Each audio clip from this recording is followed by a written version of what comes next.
Welcome to prime time debate. Greater హైదరాబాద్ను greatest హైదరాబాద్గా మార్చేందుకు ప్రభుత్వం ప్రణాళికలు సిద్ధం చేసింది. ఇప్పటికే 150 వార్డులున్న గ్రేటర్ని పక్కనున్న అన్ని కార్పొరేషన్లు మున్సిపాలిటీలు కలుపుకొని 300 వార్డులకు పెంచేందుకు ఆల్రెడీ నోటిఫికేషన్ ఇచ్చారు. ఆ వార్డులను కూడా 300 వార్డుల పేర్లు కూడా ప్రకటించారు. ఈ రోజు నుంచి దానికి సంబంధించిన అభ్యంతరాల స్వీకరణ కూడా జిహెచ్ఎంసీ స్వీకరిస్తుంది. అందులో చాలా ఇప్పటివరకు డిప్యూటీ కమిషనర్ కార్యాలయాల్లో, అదేవిధంగా జిహెచ్ఎంసీ ప్రధాన కార్యాలయం, జోనల్ కార్యాలయం, అన్ని చోట్ల కూడా ఈ ఫిర్యాదులు లేదంటే వస్తున్న ఏదైనా అభిప్రాయాలను తీసుకునేందుకు అవకాశం ఉంది. బౌండరీల మార్పు, ముఖ్యంగా వార్డుల బౌండరీల మార్పుపై చాలామంది అభ్యంతరాలు వ్యక్తం చేస్తున్నారు. అక్బరుద్దీన్ ఆధ్వర్యంలో ఎంఐఏ ఎమ్మెల్యేలు, కార్పొరేటర్లు కూడా ఈరోజు జిహెచ్ఎంసీ కమిషనర్తో భేటీ అయ్యారు. వాళ్ళ అభ్యంతరాలు చెప్పారు. అదేవిధంగా 7 రోజుల పాటు కూడా ఈ అభ్యంతరాలు తీసుకునే అవకాశం ఉంది. అయితే ఈ అభ్యంతరాలు ఓవైపు తీసుకుంటుంటే మరోవైపు బీజేపీ రంగంలోకి దిగింది. బీజేపీ రాష్ట్ర అధ్యక్షుడు రామచంద్రరావు ఈరోజు చాలా సీరియస్గా కామెంట్లు చేశారు. జిహెచ్ఎంసీ పరిధి నాయకులతో ఆయన భేటీ అయ్యారు. ప్రత్యేకించి జిహెచ్ఎంసీ పరిధిలో ఉన్న కార్పొరేటర్లు, కీలక నాయకులతో రామచంద్రరావు భేటీ అయ్యి దీన్ని వ్యతిరేకిస్తున్నామని తేల్చి చెప్పారు. జిహెచ్ఎంసీలో విలీనం చేయాలి మున్సిపాలిటీలు, కార్పొరేషన్లని, దీన్ని వ్యతిరేకిస్తున్నాము. జిహెచ్ఎంసీ విస్తరణకు బీజేపీ వ్యతిరేకము. గ్రామాల్లో రైతుల భూములు కన్వర్ట్ కావట్లేదు. రోడ్లు, డ్రైనేజీల సిస్టమ్ పై చాలా అభ్యంతరాలు ఉన్నాయి. విలీనంపై all party meeting, public opinion లేకుండా ఎలా డివిజన్లు పెంచారు అంటూ ఆయన ధ్వజమెత్తారు. అంతేకాదు 300 డివిజన్లను ఏ ప్రాతిపదికన నిర్ణయించారంటూ కూడా ఆయన సీరియస్గా దీన్ని లేవనెత్తారు. ఇదంతా ఒక ఎత్తు అయితే దీని వెనుక అంటే జిహెచ్ఎంసీ విలీనం కానీ విస్తరణ కానీ వాటెవర్ దాని వెనుక మజ్లిస్ హస్తం ఉంది. జిహెచ్ఎంసీని 3 ముక్కలు చేయాల్సే ఆలోచనలో ప్రభుత్వం ఉంది. ఆ 3 ముక్కల్లో ఒక ముక్కను మజ్లిస్కు దారాదత్తం చేయబోతుందంటూ బీజేపీ చేసిన అలిగేషన్ చాలా సీరియస్గా మారింది. ఇప్పుడు ఇది స్టేట్ వర్సెస్ సెంట్రల్గా మారింది. గ్రేటర్ హైదరాబాద్ గ్రేటెస్ట్ హైదరాబాద్గా మారేందుకు బీజేపీ అడ్డుపడే అవకాశాలు మనకు కనిపిస్తున్నాయి. ఈ నేపథ్యంలో ఏం జరగబోతుంది అసలు అనేది చాలా కీలక అంశంగా ఉంది. దీనిపై జిహెచ్ఎంసీ కమిషనర్ ఆర్వి కర్ణన్తో కూడా మనం మాట్లాడేందుకు ప్రయత్నించాం. ఆయన ఫోన్లో మనకు అందుబాటులోకి రావట్లేదు. వీలైతే ఆయనతో కూడా మాట్లాడదాం. అసలు ఏం చేయబోతున్నారు గ్రేటర్ హైదరాబాద్ను. 150ని 300లకు పెంచారు. ఆ 300తో మహా గ్రేటర్ హైదరాబాద్ ఏర్పడుతుందా, గ్రేటెస్ట్ హైదరాబాద్ ఏర్పడుతుందా, లేదంటే 3 ముక్కలు అవుతుందా, ఏం జరగబోతుంది అనే క్లారిటీ మాత్రం లేదు. కమిషనర్తో మాట్లాడే ప్రయత్నం మనం ట్రై చేద్దాం, మళ్ళీ మాట్లాడదాం.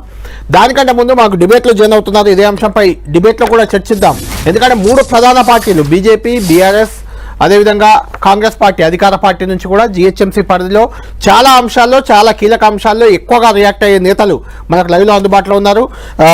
GHMC Congress party floor leader Darpalli Rajasekhar Reddy మనకు లైవ్లో అందుబాటులో ఉన్నారు. అదేవిధంగా బీజేపీ నుంచి ప్రతిసారి ప్రతి ఇష్యూను లేవనెత్తే శ్రవణ్ గారు, కార్పొరేటర్ శ్రవణ్ గారు కూడా మనకు, శ్రవణ్ కుమార్ మనకు లైవ్లో అందుబాటులో ఉన్నారు, స్వామి గారు.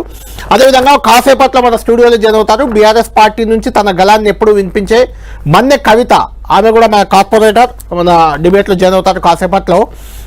మీ డిబేట్లోకి వెళ్లే ముందు రాజశేఖర రెడ్డి గారు, శ్రవణ్ గారికి ఎలాగో తెలుసు, ఎందుకంటే వాళ్ళు ఆల్రెడీ ఇప్పుడు మీటింగ్లో అటెండ్ అయ్యి వస్తున్నారు కాబట్టి రామచంద్రరావు ఏమన్నారో ఒకసారి మీకు వినిపిస్తాను. వినిపించాక మనం డిబేట్లోకి వెళ్దాం.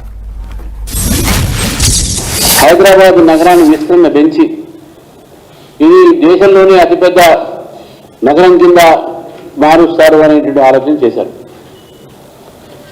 మాకు అభ్యంతరం లేదు, దేశంలో మంచి నగరంగా హైదరాబాద్ మేమంతా దాంట్లో ఉంటే మాకు గర్వం ఉంటుంది.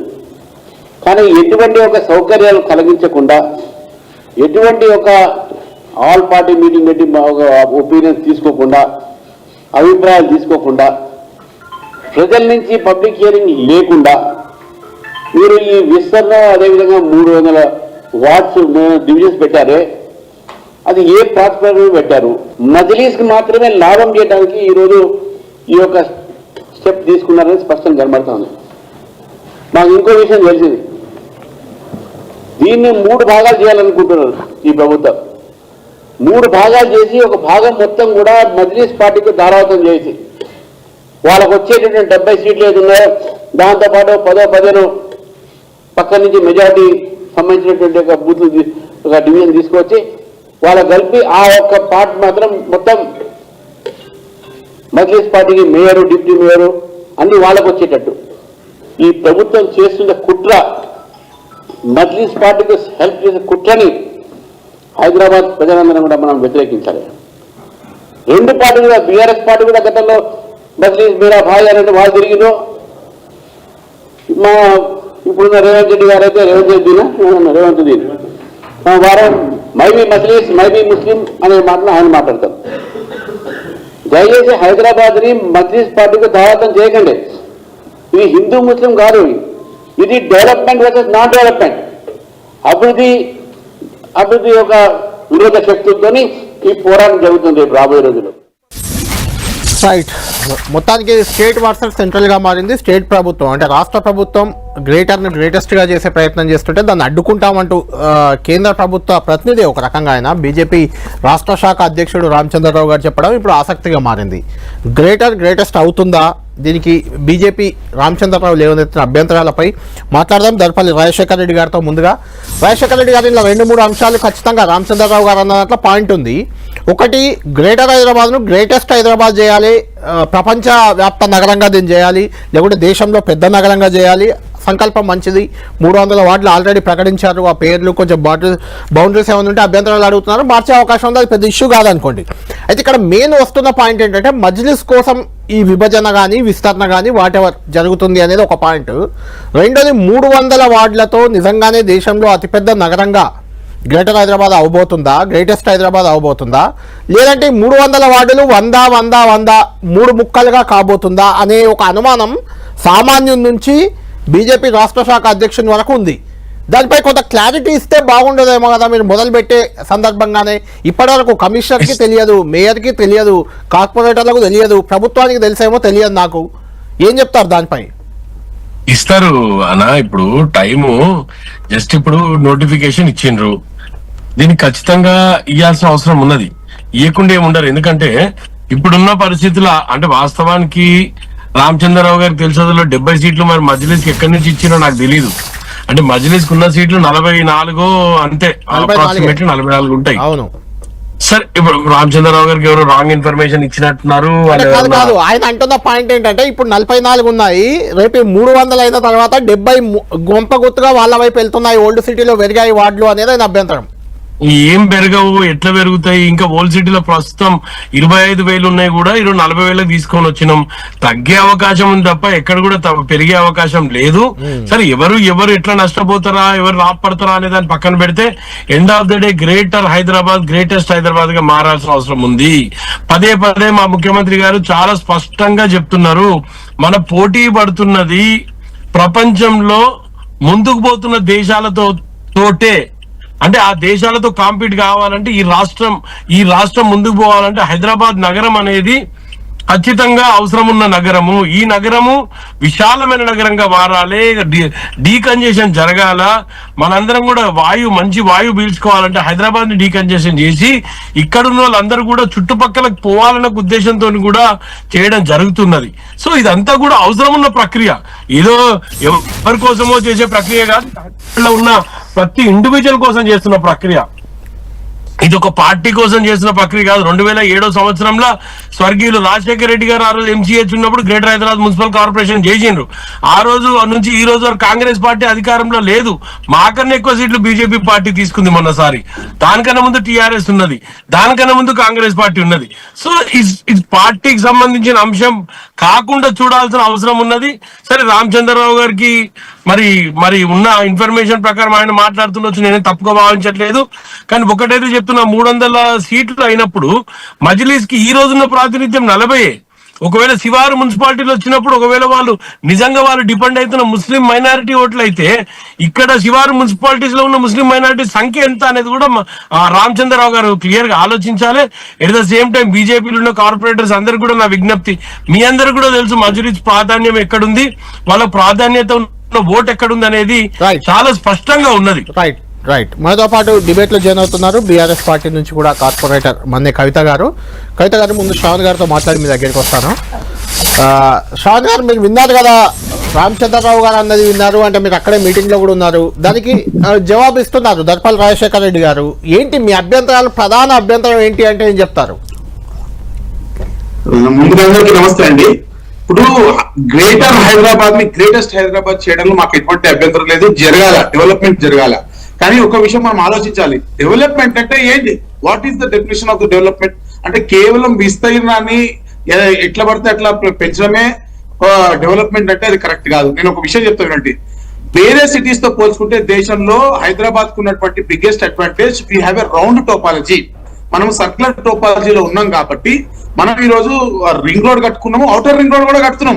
ఇక్కడ ఉన్నటువంటి క్లైమేట్ చాలా అడ్వాంటేజెస్ ఉన్నటువంటి పరిస్థితుల్లో నేను ఒకటి అడుగుతున్నాండి, ఇక్కడ రామచంద్రరావు గారు రేజ్ చేసిన పాయింట్ ఒకటే, అసలు మీరు డీలిమిటేషన్ చేసే ముందు డ్యూ కన్సెన్సస్ అనేవి ఎందుకు తీసుకోలేదు? అంటే అందరి అభిప్రాయాలు రెసిడెన్స్ వెల్ఫేర్ అసోసియేషన్స్ కానివ్వండి, ఫస్ట్ అసలు కార్పొరేట్ ఏజెన్సీలో ఉన్నటువంటి కార్పొరేటర్లు కానివ్వండి, ప్రజాప్రతినిధులు కానివ్వండి, ఎక్సాబిషన్ మెంబర్స్ కానివ్వండి, మీరు ఎప్పుడు తీసుకొచ్చారు? మీరు ఆల్రెడీ బిల్లు చేసే ముందు ప్రియాంబుల్ మొన్న కౌన్సిల్ లో సబ్మిట్ చేశారు. కానీ ఇది ఎప్పుడు జరగాలి? ముందే జరిగి అభిప్రాయ సేకరణ జరగాల్సి ఉంటుంది. నేను ఏమంటున్నా, ఈ రోజు 300 డివిజన్లు మీరు డివైడ్ చేశారు కదా, ఏ ప్లేసెస్ లో డివైడ్ చేశారు? ఏమన్నారు? వారం రోజుల్లో మీరు అభ్యంతరాలు లేవచ్చు అంటున్నారు. కానీ మీరు ఇచ్చిన డేటా ఏంటి? ఈ రోజు మీరు కేవలం ఒక బౌండరీస్, మీరు ఒక గెజెట్ నిన్న రిలీజ్ చేశారు, దాంట్లో బౌండరీస్ ఒకసారి మీకు చదివినిపిస్తా, వినండి ఒక్కసారి. మీరు ఒక్క నిమిషం మీకు టైం ఇస్తా అంటే ఒక నిమిషం మీకు వినిపిస్తాను. అది ఎంత కాంప్లెక్స్ ఉందండి. ఇప్పుడు ఒక మల్కాజీ అంటే నా డివిజన్ కి సంబంధించి ఒక వెస్టర్న్ నార్థన్ బౌండరీ మీటర్ వినండి.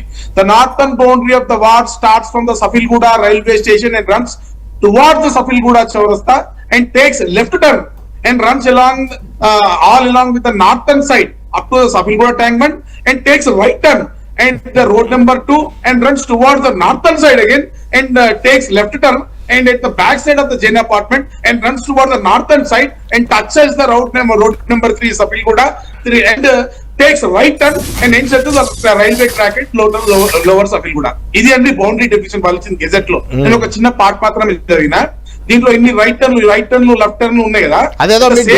రూట్ మ్యాప్ లాగా ఉంది. ఒక్క నిమిషం సార్, ఒక్క నిమిషం. ఇక్కడ వీళ్ళు వర్డ్స్ యూజ్ చేశారు, తప్పుల తడక. అసలు లోవర్ సఫిల్గూడ గేట్ అనేది ఎక్కడుందో మాకు తెలియదు. ఆర్కేపురం బ్రిడ్జ్ అంటారు, అది అసలు మాకు ఎక్కడో దూరంగా ఉంటుంది, అది ఎక్కడుందో తెలియదు. అంటే వీళ్ళు ఇచ్చిన గెజెట్ లో ఎటువంటి ఎక్సర్సైజ్ చేయకుండా రాగా ఇచ్చేసినటువంటి పరిస్థితిని మనం చూస్తా ఉన్నాము. దీన్నే ఫస్ట్ మనం అడిగింది ఏంటంటే, అసలు ఏ బేసిస్ లో మీరు డివైడ్ చేస్తున్నారు అనేది ఫస్ట్ ఒక డిస్కషన్ చేసి ఎన్ని చేయాలనుకుంటున్నారు అనేది మేము ముందు డ్యూ కన్సెషన్స్ తీసుకున్న తర్వాత చేస్తే బాగుండేదని. చెప్పండి, నాకు ఒక పాయింట్ చెప్పండి. మీరు చెప్పిన అభ్యంతరాలు అవన్నీ ఓకే, అయితే ఇక్కడ క్లియర్ గా రామచంద్రరావు గారు అన్నారు జిహెచ్ఎంసీ విస్తరణకు మేము వ్యతిరేకం, బీజేపీ వ్యతిరేకం అంటుంది. వ్యతిరేకమేనా మీరు? దానికి ఎందుకు వ్యతిరేకం కూడా నేను చెప్తాను వినండి. ఎందుకు వ్యతిరేకము అంటే, ఇప్పుడు ఆల్రెడీ ఎగ్జిస్టింగ్ ఉన్నటువంటి జిహెచ్ఎంసీ 150 వార్డులో గత 5 సంవత్సరాల్లో ప్రతి వాడికి మేయర్ గారు పోలేకపోయారు. ఇప్పటికీ వాటర్ వర్క్ సమస్యలు, ఇక్కడికి డెవలప్మెంట్ సమస్యలు, రోడ్ల సమస్యలు అట్లనే ఉన్నాయి. నేను ఒక విషయం చెప్తానండి. వార్డ్ నెంబర్ 1 గతంలో ఉన్నటువంటి చెర్లపల్లి, ఆ పక్కన ఏఎస్రావు నగర్ పక్కన ఉన్నటువంటి ప్రాంతాన్ని ఇప్పుడు కలుపుతున్నారు కదా. ఏది వంపుగూడ, నాగారం, దమ్మాయిగూడ, కుర్జాదిగూడ నుంచి మొత్తం ఉన్నటువంటి అవుటర్ ప్రాంతాలు, పర్ఫిరల్ ఏరియాస్ 650 స్క్వేర్ కిలోమీటర్ ఉన్న ప్రాంతాన్ని మీరు దాదాపు 2000 పైగా స్క్వేర్ కిలోమీటర్లు ఇస్తున్నాం. యాక్చువల్లీ వీళ్ళు 2000 అని చెప్తున్నారు, that will be more than that. 2500 పైన ఏరియా వస్తుంది.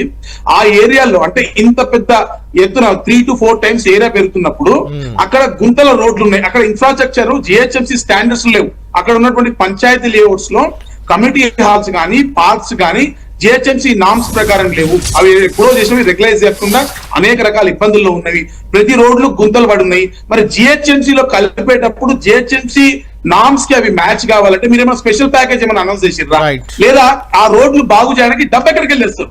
ఆల్రెడీ అక్కడ ఎయిదర్ అక్కడ ఉన్నటువంటి ప్రజలను నడ్డివించి వాళ్ళ దగ్గర ట్యాక్స్ నడిపించాలా, ఆర్ జిహెచ్ఎంసీ ఉన్నటువంటి ప్రజలకి వీళ్ళకి అన్యాయం చేసి ఇక్కడ డబ్బును తీసుకెళ్లి అక్కడ పెట్టాలి. దీని పేరు క్లారిటీ ఏది?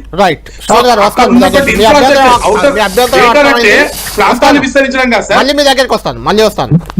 కవిత గారు, బీజేపీ కాంగ్రెస్ మధ్య అంటే ఒకటి అధికార పార్టీ కేంద్రంలో, ఒకటి రాష్ట్రంలో ఉంది, వాళ్ళిద్దరు గొడవ.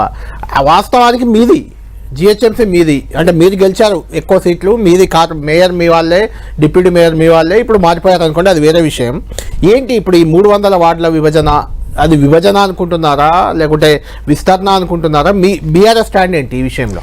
విభజన, విస్తరణ ఏదైనా కావచ్చు, ఏదైనా చేయొచ్చు, వాట్ ఎవర్ ఇట్ ఈస్ చేస్తున్నారు, చేయొచ్చు. బట్ వర్షన్ ఇక్కడ అట్లీస్ట్ ఈ విస్తరణ చేసేటప్పుడు మా ఒక పాలక వర్గంలో, మా జనరల్ బాడీ మీటింగ్లో అట్లీస్ట్ మా సలహాలు, మా అభిప్రాయాలైనా తీసుకోవాలి అనేదే మా ఉద్దేశ ప్రకారంగా చెప్తా ఉన్నాం. మా సలహాలు కానీ మా అభిప్రాయాలు తీసుకుని ఉండి మీరు చేయండి, మీరు చేసే ఉద్దేశం ఉంటే చేస్తున్నారు, చేయొచ్చు. కానీ అట్లీస్ట్ మా అప్డేట్గా మా ఫీడ్బ్యాక్ తీసుకుని ఉంటే చేయొచ్చు. కాబట్టి ఇంకో విషయం ఏంటంటే దీనికంటే ఒక పద్ధతి ప్రకారంగా చేయాలా, ఇష్టం వచ్చినట్టుగా చేసుకుంటా పోవడం అనేది కూడా కాదు. ఈ విస్తరణ విషయంలో మీకు ఇంకో విషయం కూడా చెప్పాలి. మరి ఈ 300 వార్డ్స్ చేస్తున్నారు. మరి దేశంలోనే ఇది అతి పెద్దగా చెప్పుకోవాలంటే కార్పొరేషన్. మరి ఈ 300 కార్పొరేషన్స్ని దీన్ని విస్తరణ చేస్తున్నారా, విభజిస్తున్నారా, దీన్ని డివైడ్ చేస్తున్నారా, లేదంటే దీన్ని 3 ముక్కల కింద చేస్తున్నారా అనేది ఒక క్లారిటీ లేదు. ఇంతకు ఇప్పుడుకున్న అడ్మినిస్ట్రేషన్, ఇప్పుడున్న అఫీషియల్స్ ఎవరు కూడా అందుబాటులోకి ఫీల్డ్లోకి తిరగడం పనులు అనేది కావడం లేదు. సో ఈ విషయంలో నేను అదే అడగదలుచుకున్నాను. మరి అట్లీస్ట్ మా ఫీడ్బ్యాక్ తీసుకోకుండా ఈ విధంగా చేయడం కూడా కరెక్ట్ కాదు. ఇక మరి ఏ ఉద్దేశ ప్రకారంగా చేస్తున్నారు అనేది ఇక will see that. Right. Rajasekhara Reddy garu, Shravan గారు అన్న, ఇటు కవిత గారు అన్న ఒకటే మాట, చెయ్యండి, మీరు విస్తరణ చేయండి, జిహెచ్ఎంసీని చాలా పెద్దగా చేయండి, కానీ దాన్ని అసలు ఏం చేస్తున్నారనే క్లారిటీ కనీసం పాలకవర్గానికి అన్న ఉండాలి కదా, మెంబర్లం కదా, మాకు చెప్పలేదు అనేది ఒకటి. రెండోది ఇంకొక పాయింట్ నేను అడుగుతున్నాను కంటిన్యూ.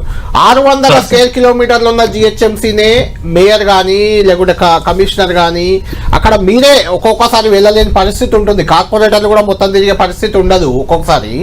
అలాంటిది ఇంత విస్తరణ జరిగిన తర్వాత మ్యాన్ పవర్ కానీ, ఇప్పుడు ఆల్రెడీ పారిశుద్ధ్యం, చెత్త చెదారం ఉందని అక్కడక్కడ ఇష్యూస్ చాలా పెద్ద ఎత్తున వస్తున్నాయి. ఇంకా దాన్ని ఇంకా పెద్దగా చేశాక ఇంకా ఇబ్బందులు ఎదురయ్యే ఇక్కట్లు, సమస్యలు, వాటిని ఏమైనా గుర్తించారా మీరు? వాటిని అడ్రస్ చేయబోతున్నారా? ఇంకోటి శ్రావణ్ గారు అన్నట్లు జిహెచ్ఎంసీ నామ్స్ కి విరుద్ధంగా, అంటే గ్రామ పంచాయతీలను తెచ్చి ఇప్పుడు జిహెచ్ఎంసీ డివిజన్లు చేయబోతున్నారు. కానీ అక్కడ రోడ్ల పరిస్థితి ఏంది, ఆ పార్కుల పరిస్థితి ఏంది, జిహెచ్ఎంసీ నామ్స్ ప్రకారం వాటికి ఏమైనా అడిషనల్ గా నిధులు ఇస్తారా, అదేమైనా క్లారిటీ ఉందా? ఖచ్చితంగా ఇబ్బందులు ఉంటాయి, ఉండే అనే సమస్యనే లేదు. ఎందుకంటే గతంలో నేను ముందు కూడా చెప్పిన 2007లో స్టార్ట్ అయినప్పుడు కూడా ఒక 2-3 years ఇబ్బంది పడలేదు. అంటే మేము స్టార్ట్ అయిన రోజే అంత బాగుపడిపోతుంది అని మేము చెప్పలేం కదా అంత ఈజీగా. ఏదైనా ప్రక్రియ అనేది స్టార్ట్ చేసినాము. సరే, ఇప్పుడు శ్రవణ్ గారు కానివ్వండి, మా కవిత గారు కానివ్వండి మాట్లాడినట్టు కొంచెం చర్చ జరగాల్సిన అవసరం ఉంటే నేను కూడా ఏకీభవిస్తా వాళ్ళతోటి. But end of the day ఇప్పుడున్న పరిస్థితుల్లో ఏంటంటే వాళ్ళకు కూడా తెలుసు గ్రేటర్ హైదరాబాద్ కావాల్సిన అవసరం, గ్రేటెస్ట్ హైదరాబాద్ కావాలని వాళ్ళిద్దరు ఆకాంక్ష కూడా ఉంది. ఎందుకంటే హైదరాబాద్ లో రాజశేఖర రెడ్డి గారు వాళ్ళు ఒప్పుకుంటున్నారు గ్రేటెస్ట్ కావాలని, నేను అంగీకరిస్తున్నాను. మనకు ఒక గ్రేటెస్ట్ నగరం ఉంటే మంచిదే, అందులో ఎలాంటి సందేహం లేదు. కానీ దానికి ఒక బేస్ అనేది ఉండాలి కదా, కనీసం మీ పాలక వర్గం ఫ్లో మీకన్నా తెలవాలి కదా. ఒకటే చెప్తున్నా, ఇప్పుడున్న సర్కిల్స్ ని పెంచినారు, at the same time zones పెంచిండ్రు. ఇప్పుడు మనకు ప్రతి జోన్ కి ఒక జోనల్ కమిషనర్ ఆఫీస్ ఉన్నాడు, ఆఫీసర్ ఉన్నారు, ఒక ఐఏఎస్ ఆఫీసర్ డెప్యూట్ చేసిండ్రు. ఇవన్నీ కూడా పాలక పక్షంగా పాలకం కరెక్ట్ ఉండాలి అనే ఉద్దేశంతో కొంతమంది ఆఫీసర్లు కూడా డెప్యూట్ చేసుకుంటున్నాం. హైదరాబాద్ కి, గ్రేటర్ హైదరాబాద్ లో డెప్యూట్ చేసిన చాలా మంది ఆఫీసర్లు కూడా ఎలిజిబుల్ ఆఫీసర్స్ ఉన్నారు. అంత ఈజీగా మనము ఇంత పెద్ద సిటీని ఉత్త చేతులతో వదిలేస్తారని నేనైతే అనుకోను. ఎందుకంటే వాళ్ళు కూడా జిహెచ్ఎంసీ లో ఒక పార్ట్ గా వాళ్ళు నేళ్ల నుంచి పోరాడుతున్నారు కాబట్టి వాళ్ళ కన్సెన్సస్ తీసుకునే అవసరం ఉంది. ఏ రోజు కవిత గారు గాని మా శ్రవణ్ అన్న గాని మేము అన్న మాటలు నేను తప్పు భావించను. ఎందుకంటే కన్సెన్సస్ బిల్డ్ చేయాలి, బిల్డ్ చేసిన తర్వాత జరగాల్సిన ప్రక్రియ ఉండే. ఒక్క నిమిషం, డౌట్ ఉంది, అందుకే మీ ముగ్గురిని పిలిచాను. మీ ముగ్గురికి హైదరాబాద్ సమస్యల మీద, గ్రేటర్ పై ఉన్న ఇష్యూస్ మీద మీకున్నంత అవగాహన దాదాపు కార్పొరేషన్ లో చాలా తక్కువ మందికి ఉంటుంది, అందుకే మిమ్మల్ని పెట్టాను. అందరికి ఉందా అట్లా అన్ని లేదు, అందులో మీరు ఎక్కువ యాక్టివ్ ఉంటుంటారు కదా మీరు ముగ్గురు. చెప్పండి కిరణ్ గారు. విషయం ఏంటంటే సపోజ్ నేను ఈ రోజు వెళ్ళాను, ఈ రోజు కమిషనర్ గారిని కలిశాను, జోనల్ కమిషనర్ గారిని కలిశాను. వర్షాల్లో ఉన్న మెయిన్ రోడ్స్, పాట్ హోల్స్ కూడా ఇప్పటికీ మేము కంప్లైంట్స్ ఏమైనా క్లియర్ చేయమంటే కమిషనర్ దగ్గర ఫైల్ ఉంది మేడం, పాట్ హోల్స్ కి అప్రూవల్ కావాలని చెప్తా ఉన్నారు. అంటే 150 వార్డులో ఉన్న ఒక కార్పొరేషన్ ఈ విధంగా ఉన్నప్పుడు రేపు 300 వార్డులు ఉన్నప్పుడు దీన్ని ఎలా అడ్మినిస్ట్రేషన్ తీసుకుంటారు? అఫీషియల్స్ కూడా 1కి 4 సార్లు చేస్తే వాళ్ళు మీటింగ్ లోనూ అక్కడ ఏ అఫీషియల్ కానీ ఫీల్డ్ లో తిరిగి రైట్ టైమ్ లో వాళ్ళు రెస్పాండ్ అయ్యే వర్క్స్ చేస్తున్నారు. ఒక రోడ్ వర్క్ కానీ ఒక పాట్ హోల్స్ కి కమిషనర్ వరకు పోవాల్సి వచ్చింది. ఒక శానిటేషన్ విషయంలో ఒక ఎస్ఎఫ్ఏ కి ఒక్క వెహికల్, ఒక టిప్పర్ ఒకటే ట్రిప్ ఇస్తున్నారు. ఈ విధంగా చెత్త చెదారం ఉండి ఎంటమాలజీ దోమలది ఒక విషయంలో కానీ బేస్ చేసుకొని స్ట్రీట్ లైట్స్ విషయంలో కానీ కానీ ఎంత మీరు మెయిన్ రోడ్స్ మీద చూడండి, స్ట్రీట్ లైట్స్ కూడా వర్క్ అవ్వట్లేదు. ఈ విధంగా ఉన్న 150 డివిజన్ల కార్పొరేషన్ ఈ విధంగా ఉంటే రేపు 300 కార్పొరేషన్స్ 300 కార్పొరేటర్స్ విధంగా ఈ కార్పొరేషన్ మరి ఏ విధంగా తీసుకెళ్తున్నారు? దీన్ని విస్తరణ చేస్తారా, విభజిస్తారా? ఒకటన్నా నన్ను కూడా మాట్లాడనివ్వండి. విభజిస్తారా? అఫీషియల్స్ ఏ విధంగా చేయదలుచుకున్నారు? ఇంకో విషయం చెప్పాలా? సరే, ఈ విషయంలో మీరు 300 వార్డులు చేయాలనుకున్నారు. ఎట్ ద ఎండ్ అంటే మా టర్మ్ కంప్లీట్ అయ్యే మూమెంట్ లో పెట్టారు. ఓకే ఫైన్, కనీసం మాకు ఈ జనరల్ బాడీ మీటింగ్ లో మాకు అజెండా పంపించినప్పుడు శ్రావణన్న కూడా ఉన్నారు, ఆయనతో కూడా నేను ఇదే విషయం చెప్తున్నాను. మాకు ఎలాగా మాకు పంపిస్తారు ఐటమ్స్ పంపించినప్పుడు మీరు అది పెట్టలేదే. మాకు కౌన్సిల్ లో టేబుల్ అజెండా మీద పెట్టారు, సడన్ సర్ప్రైజ్ అన్నారు. కనీసం మాకు ఆ టైం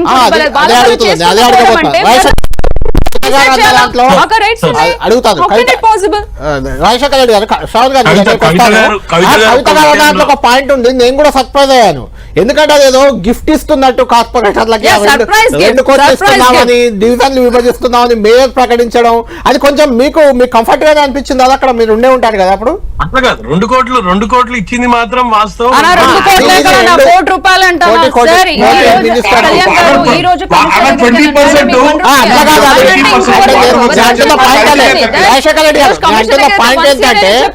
నేను అంటున్న పాయింట్ ఏంటంటే అదేదో రాజుల కాలంలో రాజులు ఇట్లా ఇచ్చేస్తారు కదా, ఆ రకంగా ప్రకటించినట్టు అనిపించింది నాకు. అది రాజుల పాలన పోయిందన్న, ఇంకా రాజుల గురించి అలాగే మీకు ఒక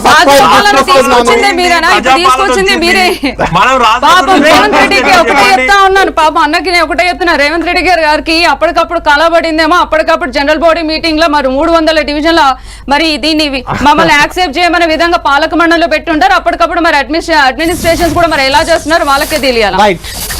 శ్రావణ్ గారు ఫైనల్ గా కంక్లూడ్ చేద్దారు. శ్రావణ్ గారితో మాట్లాడతాను ఒకసారి. శ్రావణ్ గారు చెప్పండి. ఒక్క నిమిషం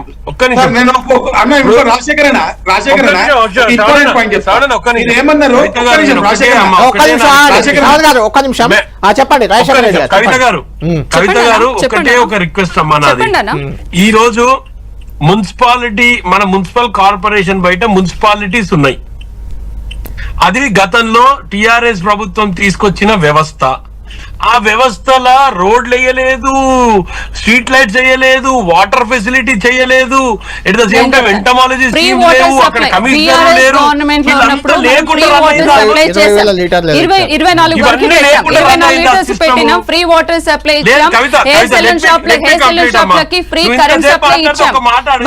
ఇంకొకటి, వాటర్ ట్యాంకర్స్ ఉన్న చోట కూడా నీళ్ల బిందెలు పట్టుకెళ్లకుండా ప్రతి ఇంటికి నల్లా కనెక్షన్ ఇప్పించింది.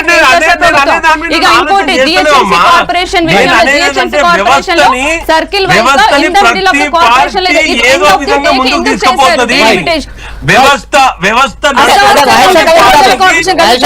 కవిత గారు పాయింట్ ఏంటంటే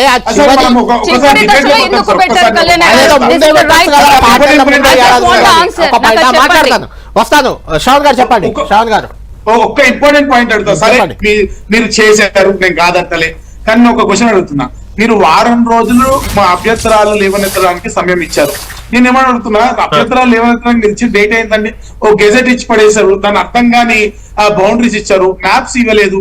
అట్లా at the same time A division లో ఎంత పాపులేషన్ వస్తుందన్న క్లారిటీ లేదు. ఫర్ ఎగ్జాంపుల్, ఒక డివిజన్ లో మీరు ఇచ్చినటువంటి సంఖ్య బట్టి 25,000 వస్తుంది, ఇంకో డివిజన్ లో 45,000 వస్తుంది అనుకోండి. నేను అబ్జెక్షన్ రేజ్ చేయాలనుకుంటున్నా, రేషనలైజ్ చేయలేదండి. మా మల్కాజ్గిరిలో ఈస్ట్ మౌలాలి పెద్దగా కదలే, మిగతా అవన్నీ ఆల్మోస్ట్ 2 ముక్కలు 3 ముక్కలు అయినాయి. ఓకే, నేను ఇప్పుడు అక్కడ 50,000 ఓట్లు ఉంది, ఇక్కడ 30,000 ఓట్లు ఉన్నదని నేను అబ్జెక్షన్ రేజ్ చేయాలనుకుంటున్నా. మీరు అక్కడ అసలు ఎగ్జాక్ట్లీ ఈ మీరు ఇచ్చిన బౌండరీస్ లోపల ఎన్ని ఓట్లు ఉన్నాయి అనేది, ఎంత పాపులేషన్ అనేది డేటాని ఇవ్వకపోతే how can I raise objections? నా అబ్జెక్షన్స్ కంప్లీట్ గానే కాదు కదా. అంటే అందుకే డ్యూ కన్సెషన్ అనేది, అందుకే మీరు డేటాని ఇవ్వకుండా మీరు సలహాలు ఇవ్వండి అంటే ఏ విధంగా సలహాలు ఇస్తారు పూర్తి స్థాయిలో మీరు చెప్పండి ఒకసారి. సలహాలు సూచనలు మా వరకు ఏమన్నా కావాలంటే అవి జనరల్ బాడీ మీటింగ్ లో పాలక వర్గాలు అప్పుడే అడగాల్సింది, అయిపోయాక ఇప్పుడు చెప్పమంటే శ్రవణ్ నేను ఒకటే రాజశేఖర రెడ్డి గారు, నేను కూడా ఒకటి అడిగాక మీరు కన్క్లూడ్ చేయండి ఫైనల్ గా.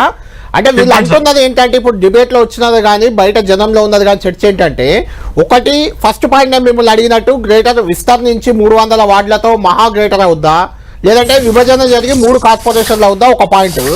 రెండవది వార్డులు విభజన, ఇప్పుడు చెప్పారు ఆయన రూట్ మ్యాప్ ఏదో చెప్పినట్టు లెఫ్ట్ రైట్ అని ఇచ్చారు, అది కన్ఫ్యూజ్ గా ఉంది. కన్ఫ్యూజ్ అది అది కన్ఫ్యూజ్ గా ఉంది. సార్ శ్రవణ్ కి కన్ఫ్యూజన్ ఉంటే రాష్ట్రంలో ఉన్న మా 150 మంది కన్ఫ్యూజన్ ఉంటది. అదే మరి అందుకే అంటున్నా శ్రవణ్ కాదా కన్ఫ్యూజ్ అయితే అందరికి కన్ఫ్యూజనే కదా, అందరికి కన్ఫ్యూజనే కదా. ఆ రూట్ లోనే జరుగుతుంది సార్. శ్రవణ్ అట్లా మాట్లాడితే మేము ఎవరు మాట్లాడలేం. శ్రవణ్ మోర్ ఎలిజిబుల్, ఇంకా బ్యాచులర్ అంటారు కానీ more eligible corporator for all the study. అదే రాజశేఖర రెడ్డి గారు నేనంటున్న పాయింట్ అదే, శ్రావణ్ గారికి అక్కడ ఏరియా ఉందా లేదా తెలియదు, ఆ మైల్ స్టోన్ ఏదో ఉందా లేదా తెలియదు, అలాంటిది ఎలా చేస్తారని ఒకటి చేస్తున్నారు అంతే. అది శ్రవణ్ ని మీరు అండర్ ఎస్టిమేట్ చేయకూడదు సార్. ఆయన జస్ట్ ఒక పాయింట్ రైజ్ చేసి అది అట్లా వదిలేద్దామని చూస్తున్నారు. శ్రవణ్ కి అర్థం కాకపోతే మాకెవరికి అర్థం కాదండి సిస్టమ్. అదే అర్థం కాలేదనే కదా బాధ, ఎవరికి అర్థం కావట్లేదనే బాధ. చెప్పండి రాముని మీద ఒట్టేసి చెప్పమనండి సార్. సాద్ గారు మీకు అర్థమైనా కాదట్టు నటిస్తున్నారు అనేది ఆయన అభ్యంతరం. రాముని మీద ఒట్టేసి చెప్పమని నేను సార్ సీరియస్ గా జోక్ కాదు, నేను మీకు చదివినటువంటి సెంటెన్స్ నేను దాదాపు 10-15 సార్లు చదివాను సార్. నిజంగా చదివిన తర్వాత నేను కొన్ని ఇమాజినరీ పాయింట్స్ పెట్టుకొని దాని తర్వాత ఒక కన్క్లూజన్ కి వచ్చి ఇదే ఉండొచ్చు అని అనుకుంటున్నా తప్ప ఇంకా నాకు మ్యాప్ కోసం పోయి మా ఎవరు ఇంకోటి రాజశేఖర్ ఒకటి అడుగుతా లాస్ట్ నాకు దయచేసి ఏంటంటే మీరు మొన్న 2 కోట్లు మాకు సబ్స్క్రైబ్ ఇట్లో ఆ 20 రాజశేఖర్ మొన్న ఇచ్చినటువంటి సర్ప్రైజ్ గిఫ్ట్ ప్యాక్ లో ఆ 20% డైరెక్ట్ ఇచ్చేయండి అన్న.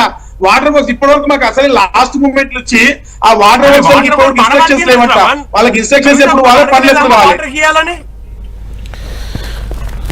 రాజశేఖర రెడ్డి గారు ఫైనల్ గా ఒక పాయింట్, రాజశేఖర రెడ్డి గారు రైట్ ఫైనల్ ఒక పాయింట్, అసలు బార్డర్ ఏందో తెలియదు, జనాభా ఏంతో తెలియదు, అభ్యంతరాలు ఏం చెప్పాలి అనేది ఆయన ప్రశ్న, దానికి ఏం చెప్తారు? లేదబ్బా నేను క్లియర్ గా ఉన్నా. శ్రవణ్ కి అర్థం కాకపోతే మా అందరికి అర్థం కాదు.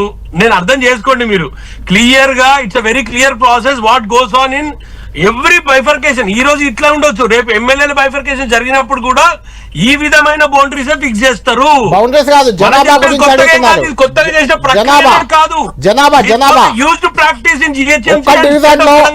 ఒక్క డివిజన్ లో జనాభా ఎంత క్లారిటీ లేదు అని. అరే జనాభా కూడా తెలుస్తుంది, జనాభా బూతుల వైజు మనకి ఏ బార్డర్ లో ఏ బూతులు వచ్చినాయి దాన్ని బట్టి బేస్ చేసుకుంటే జనాభా వస్తుందండి బయటికి. రైట్ నేను ఏమంటున్నట్టే చాలా ఏరియాలు అనివన్ ఉన్నాయి. నేను సింపుల్ 2 ఎగ్జాంపుల్ చెప్తా, మీరు కావాలంటే మీరు చూడండి గెజెట్ లో. నేనేమంటున్నా, మల్కాజ్గిరి డివిజన్ లో 47,000 ఓట్లు ఉన్నప్పుడు తను ఎగ్జాక్ట్లీ 2 పార్ట్స్ చేసిండు. థర్డ్ పార్ట్ కూడా చేసినట్టు దాని మీద నాకు క్లారిటీ లేదు, కొంచెం ముక్కలు తీసుకెళ్ళి. కానీ పక్కన ఈస్ట్ ఆనంద కానీ మౌలాలి కానీ యాసిటీస్ వచ్చారు. ఈ రీజన్ ఏంది నాకు అడగాలి. వాళ్ళకి 50,000 పైన ఓట్లు ఉంటాయి. 50,000 కానీ అదే కమిషనర్ గారితో మేయర్ గారితో మాట్లాడేందుకు కూడా ప్రయత్నించాం, వాళ్ళు ఇద్దరు దొరకలేదు మాకు. కాబట్టి దాని గురించి ఇంకా మరింత క్లారిటీ ముందు రావాల్సింది. చూద్దాం ఏం జరగబోతుంది, డివిజన్ల విభజన ఎలా ఉండబోతుంది, దీనిపై వచ్చే 7 రోజుల్లో ఇంకా ఎలాంటి అభ్యంతరాలు వస్తాయి, విభజన అవుతుందా విస్తరణ అవుతుందా, ఏం జరుగుతుంది అనే క్లారిటీ కూడా ప్రభుత్వం ఎప్పుడు ఇస్తుంది, మనం వేచి చూద్దాం. ఇది ప్రైమ్ టైం డిబేట్. మొత్తానికి గ్రేటర్ హైదరాబాద్ గ్రేటెస్ట్ హైదరాబాద్ గా మారాలని బీజేపీ, బీఆర్ఎస్, కాంగ్రెస్ ఎవరైనా పార్టీలకు అతీతంగా అందరూ కోరుకుంటున్నారు. కానీ మారే క్రమంలో తీసుకోవాల్సిన జాగ్రత్తలు చర్యలు మాత్రం కరెక్ట్ గా లేవు అనే అభ్యంతరం అయితే వ్యక్తమవుతుంది. రామచంద్రరావు చేసిన కామెంట్ మరి విభజనను విస్తరణను ఏ రకంగా ముందుకు తీసుకెళ్తుంది ప్రభుత్వం అనేది మనం వేచి చూడాలి. ఇది ప్రైమ్ టైం డిబేట్.